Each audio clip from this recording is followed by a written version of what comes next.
بصوا بقى شكل اللحمة عامل ازاي.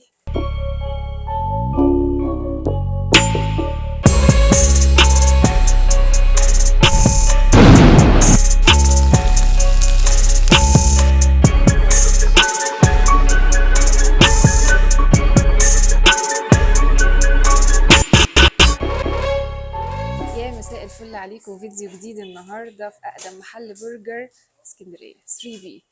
نبتدي بقى مع بعض باول حاجه الابيتايزر، تشيلي تشيز فرايز والناتشوز. ده بيبقى عباره عن بطاطس وجبنه وعليها لحمه مفرومه. ايه الجمدان ده! تتبيله اللحمه المفرومه خطيره، جبنه وهميه، لا طبق بصراحه مية مية. طبعا الناتشوز ده مليان جبنه، طبعا ده مصري ناتشوز عالمي حقيقي، سناكس خطير. ناقصه بس حاجه واحده تبقى في سينما، واحلى حاجه بقى ان هو ايه، تاكله كده جنب سندوتشات فيحلي مع البطاطس جامد. الباستا دي ماك اند تشيز. اوف، شكل الجبنه عليه. تعالى لي بقى سعيد عشان اوريك اللي جوه الطبق. بص بقى، انت شايف الجبنه مغطيه لغايه فين؟ يعني مفيش مكرونه ما فيهاش جبنه. استاذه، هي دي جبنه بالمكرونه؟ اه، ماك اند تشيز. يا سعيد يا سعيد، انت جاي تتعلم هنا ولا ايه؟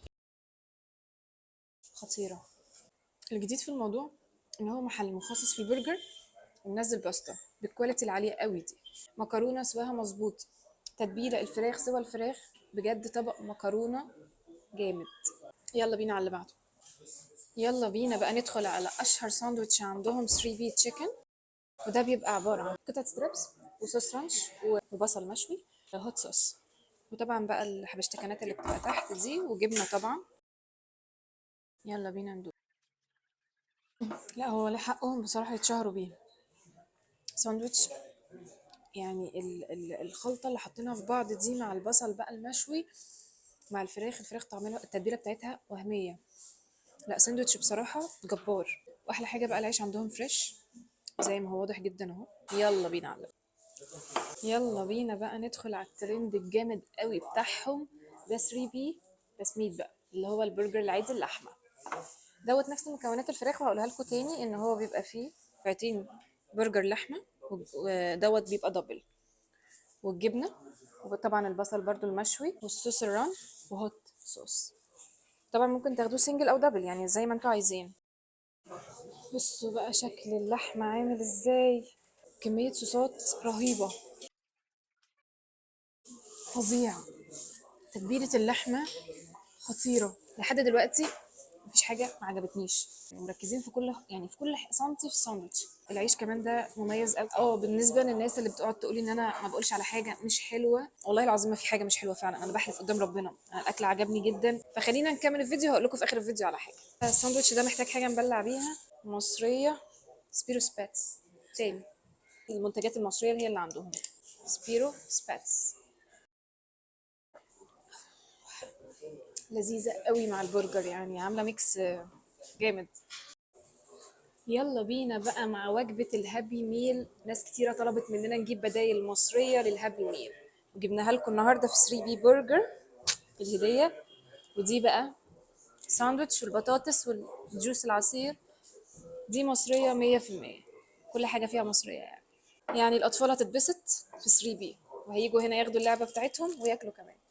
ساندوتش بقى الهابي ميل ده والله حجمه حلو يا جماعة، يعني متهيألي الطفل ياكله ويشبع قوي. شايفين الجبنة؟ في برضو عندهم كولا دي مش عارفه اسمها ايه، وسيس تقريبا. ودي بقى الهديه، يعني انا قعدت العب بصراحه وعملتها يعني عجبتني، انا حقا اتبسطت. بمناسبه الهابي ميل، والحجم بتاعه كبير قوي على فكره، ممكن يشبع طفل ويشبع واحد كبير. يعني انا بالنسبه لي لو طالبه الاوردر ده بس فانا اوريدي هشبع بصراحه. وجبه حلوه قوي، والساندوتش طعمه جامد جدا، وصوص الجبنه بقى مع البرجرايه عجبتني.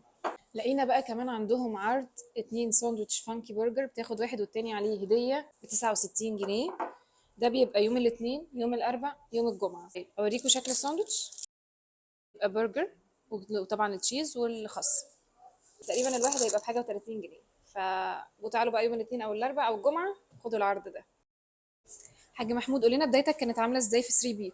بسم الله الرحمن الرحيم. حكايه 3 بي برجر هي طبعا بدات سنه 2014.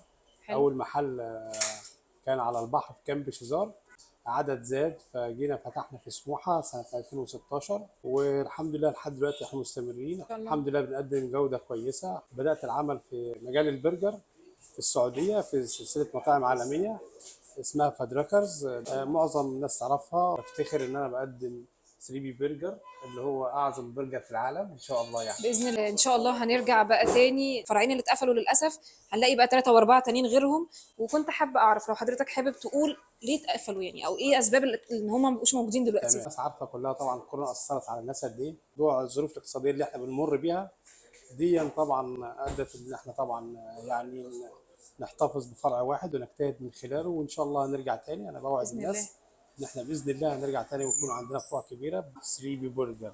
ويل بي. ثانك يو. في نهايه تجربتي في 3 بي انا فعلا استمتعت جدا، الكواليتي بتاعته عاليه جدا. حقيقي انا زعلت جدا لما عرفت ان هم قفلوا الفرعين بتوعهم التانيين بسبب الظروف اللي حصلت والكورونا والكلام ده كله. ففاضل مكان واحد وانا املي كبير ان المكان ده كمان يستمر. حاج محمود من اطيب الناس اللي انا اتعاملت معاهم، حقيقي راجل محترم جدا جدا جدا. حاج محمود كان بيقول لنا ان شعار المكان دوت انت مش في مطعم، انت في بيتك. المكان ده يستاهل ان انتوا فعلا تجربوا الاكل بتاعه وتشيروا الفيديو بتاعه عشان الناس كلها تشوفه. فعلا اتبسطت جدا وده شعار المكان 3 بي. باي باي.